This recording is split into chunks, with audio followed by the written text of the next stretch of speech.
پیغمبر کی حدیث کی اہمیت یہ ہے، جو چاہتا ہے میرا چہرہ حسین و جمیل ہو، محجبین و دل نشین ہو، لوگ دیکھ کر سبحان اللہ کہیں، میرے چہرے پر نور کی برسات ہو، آؤ پیغمبر نے کچھ چہروں کو دعائیں دی ہیں، سبحان اللہ۔ رسالت مآب نے کچھ چہروں کی خوبصورتی رب کریم سے مانگی ہے،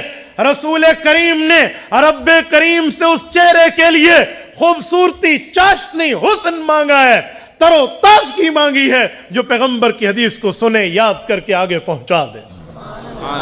حضور پاک نے فرمایا نظر اللہ ممران سمع مقالتی فحفظها ووعاها واداها کما سمع،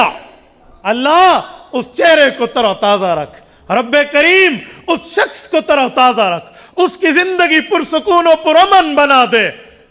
سمع مقالتی، جو میری حدیثوں کو سنتا ہے، فحفظها یاد کرتا ہے، ووعاها مضبوط کرتا ہے، واداها کما سمع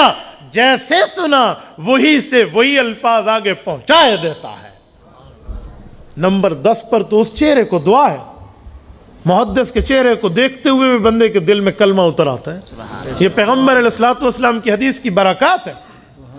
تو میرے دوستو، حضور پاک علیہ السلام نے اس چہرے کو دعائیں دی۔ آپ نے حضرت مفتی صاحب کو سنا، حضرت مفتی صاحب نے فرمایا اللہ کے نبی صلی اللہ علیہ وسلم نے فرمایا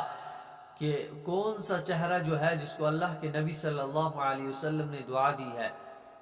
حضرت نے صاف صاف فرمایا، اللہ کے نبی صلی اللہ علیہ وسلم نے فرمایا اللہ اس چہرے کو تر و تازہ کرے، اللہ اس چہرے کو روشن کرے جو میری حدیث کو پڑھے یا سنے، اور سننے کے بعد اس کو اچھے یعنی اپنی زندگی میں اپنائے اور اس کو آگے دوسروں تک جیسے سنی ہے ویسی وہ آگے پہنچائے۔ ایسے چہرے کو اللہ کے نبی صلی اللہ علیہ وسلم نے دعا دی ہے۔ اللہ تعالی ہمیں اپنے پیارے حبیب صلی اللہ علیہ وسلم کی احادیث کو پڑھنے کا شوق اور ذوق عطا فرمائے اور اس پر عمل کرنے کی توفیق نصیب فرمائے، اور جو حدیث ہمیں اللہ کے فضل و کرم سے یاد ہو،